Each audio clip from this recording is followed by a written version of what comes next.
समंदर के बॉटम में पूरे 2 दिनों तक बगैर किसी ऑक्सीजन, बगैर किसी इक्विपमेंट के ज़िंदा रह जाने वाला ये वाहिद शख्स है। क्या किस्मत इस पर मेहरबान थी या मौत इसे ढूंढ ही नहीं पाई।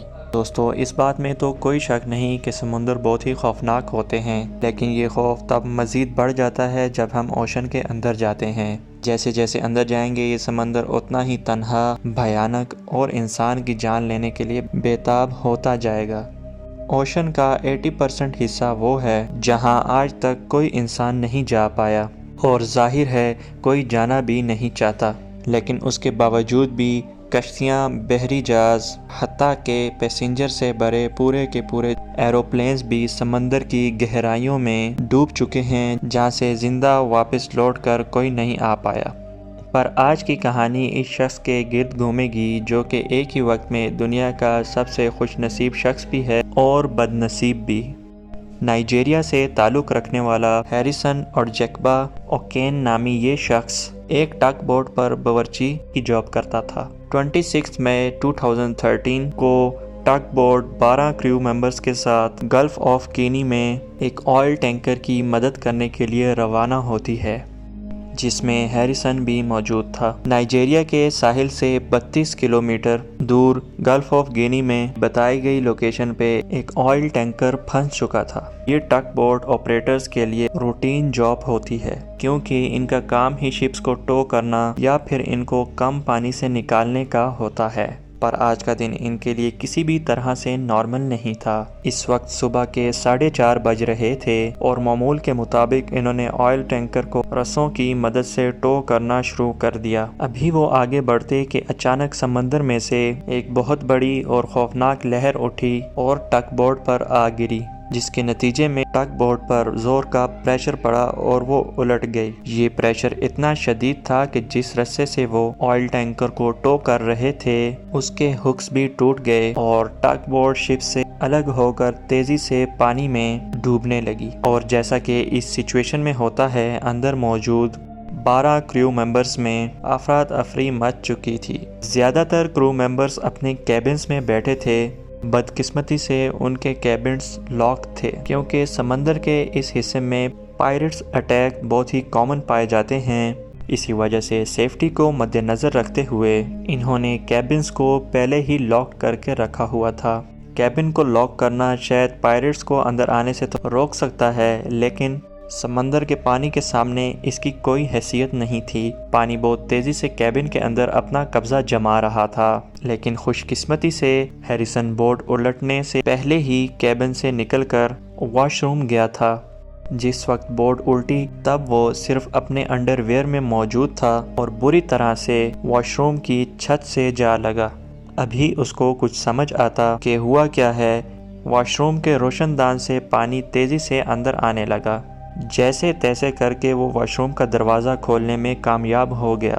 जैसे ही दरवाज़ा खोला तो पानी का बहाव हैरिसन को बहाकर बोट के दूसरे वॉशरूम तक ले गया, जहां एक एयर पॉकेट मौजूद था। इस वक्त तक बोट पर पूरा अंधेरा छा चुका था।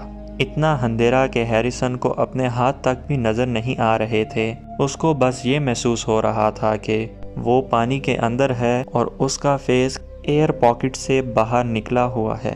इतने में टग बोट समंदर के बॉटम में जा लगी और एक झटके के साथ ही खामोशी सी छा गई। टग बोट ओशन सर्विस से 30 मीटर या फिर 100 फीट नीचे जा चुकी थी। ये इतनी ही गहराई है जितनी 8 स्टोरी बिल्डिंग की होती है। हैरिसन, जिसको पानी में तैरने का कोई एक्सपीरियंस नहीं था, वो सिर्फ एक अंडरवियर पहने ठंडे पानी और घुप अंधेरे में बिल्कुल तन्हा रह गया था।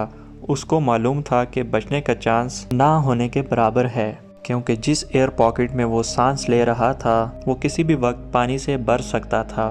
जैसे तैसे करके उसने यहाँ से निकलने का फैसला किया। हाथों से चीज़ों को फील करके अंडर वाटर जाकर उसने हैरत अंगेज तौर पर उसने एक और जगह तलाश की जहाँ कंपैरेटिवली ज़्यादा बड़ा एयर पॉकेट था। ये टग बोट के इंजीनियर्स का ऑफिस था, जहां उसने ठहरने का फैसला किया। ना कुछ खाने को और पीने को और ऑक्सीजन सप्लाई सिर्फ इतनी जितना एयर पॉकेट में ऑक्सीजन था। ये एयर पॉकेट सिर्फ 1.2 मीटर बड़ा था। اتنی کم جگہ پہ آخر کتنا آکسیجن ہوگا جو ہیریسن کو زندہ رکھ پائے گا؟ ظاہر ہے اس کے بچنے کا چانس یہاں بھی بہت کم تھا۔ ابھی وہ اس خوف میں ہی تھا کہ اس کو کچھ آوازیں سنائی دی۔ جی ہاں، یہ شارکس کی آوازیں تھیں جو کسی چیز کو کھا رہی تھی۔ ہیریسن نے دیکھا تو نہیں، پر اس کو پکا یقین تھا کہ شارکس اس کے ساتھیوں کو ڈھونڈنے میں کامیاب ہو گئی ہیں۔ ہیریسن جو موت کے منہ کے اندر زندہ موجود تھا، اس نے اپنا دماغ چلانا شروع کیا۔ ہاتھ پاؤں مارنے پر اس کو کوک کے کچھ تیرتے ہوئے کین ملے جو اس نے پی کر اپنے آپ کو ڈی ہائیڈریٹ ہونے سے بچا لیا۔ اس کے بعد اس کو تیرتا ہوا میٹرس ملا جس پر لیٹ کر اس نے اپنی چست کو پانی سے باہر نکال لیا۔ تھوڑی اور دیر تک اگر وہ ٹھنڈے پانی میں رہتا تو ہائپوتھرمیا کا شکار ہو جاتا۔ اس کنڈیشن میں باڈی کی ساری ہیٹ نکل جاتی ہے جس کا نتیجہ موت کے سوا کچھ نہیں۔ ڈی ہائیڈریشن اور ہائپوتھرمیا سے بچنے میں تو کامیاب ہو گیا تھا، لیکن ایک چیز ایسی تھی جس کا کوئی سلوشن نہیں مل پا رہا تھا، اور وہ چیز تھی آکسیجن۔ ایئر پاکٹ میں آکسیجن کا لیول تیزی سے گرتا جا رہا تھا۔ جتنے چھوٹے پاکٹ میں وہ موجود تھا، ایک اسٹیمیٹ کے مطابق اس میں صرف اتنا آکسیجن تھا جتنا ایک انسان صرف 60 گھنٹوں تک زندہ رہ سکتا ہے۔ ہیریسن اوشن میں 30 میٹر نیچے ٹگ بوٹ کے ایک چھوٹے سے کمرے میں زندہ موجود تھا۔ اس حادثے کو 2 دن گزر چکے تھے۔ آکسیجن سپلائی جو پہلے ہی بہت لمیٹڈ تھی، وہ اب صرف چند گھنٹوں کی مہمان تھی۔ ہیریسن اب اس اندھیرے میں صرف اپنی موت کا انتظار کر رہا تھا۔ اپنی زندگی کے بدترین 2 دنوں کے بعد جب وہ مرنے کے بالکل قریب ہی تھا تو فائنلی اس کو ایک دستک سنائی دی۔ نوک نوک کی آواز آئی۔ آئل ٹینکرز کے کرو نے ڈائیورز کی ایک ٹیم بھیجی تھی جو ٹگ بوٹ کے ملبے میں لاشیں ڈھونڈنے آئی تھی۔ ان کو اس بات کا بالکل بھی علم نہیں تھا ملبے میں ایک شخص 2 دنوں کے بعد بھی زندہ موجود ہوگا۔ اتنے میں ہیریسن کو انجینئرز کے روم میں پانی کے اندر سے روشنی دکھائی دی۔ اس کی خوشی کی انتہا نہیں تھی جب اس نے اپنے سامنے ایک ریسکیو ڈائیور کو پانی سے باہر آتے دیکھا۔ ڈائیور کا کہنا تھا کہ ہیریسن اس وقت موت سے صرف چند منٹ دور تھا اور اس کی باڈی اتنی ایگزاسٹ ہو چکی تھی کہ وہ اپنی آنکھیں بھی نہیں کھول پا رہا تھا۔ ڈائیور نے فوراً اس کو آکسیجن ہیلمٹ پہنایا اور اس کے آکسیجن لیول کو نارمل کرنے کی کوشش کی۔ ہیریسن کو فوراً سمندر سے باہر نہیں نکالا گیا کیونکہ سڈن پریشر چینج کی وجہ سے اس کا ہارٹ فیل بھی ہو سکتا تھا۔ اسی وجہ سے پہلے ایک ڈائیونگ بیل منگوائی گئی اور ہیریسن کو اس میں ڈال کر سمندر سے باہر نکالا گیا۔ باہر نکلنے کے بعد بھی 2 دنوں تک اسے اسی ڈائیونگ بیل میں رہنا پڑا کیونکہ اس کا پریشر آہستہ آہستہ کم کیا جا رہا تھا۔ 2 دنوں کے بعد ہیریسن پوری طرح نارمل ہو گیا۔ ہوش میں آنے کے بعد اس نے سب سے پہلے بولا کہ وہ آئندہ کبھی بھی سمندر کے قریب بھی نہیں بھٹکے گا۔ ہیریسن کسی بھی ڈائیونگ اکوپمنٹ کے بغیر سمندر کے باٹم پہ سب سے زیادہ وقت گزارنے اور زندہ باہر نکلنے والا پہلا اور شاید آخری شخص ہے۔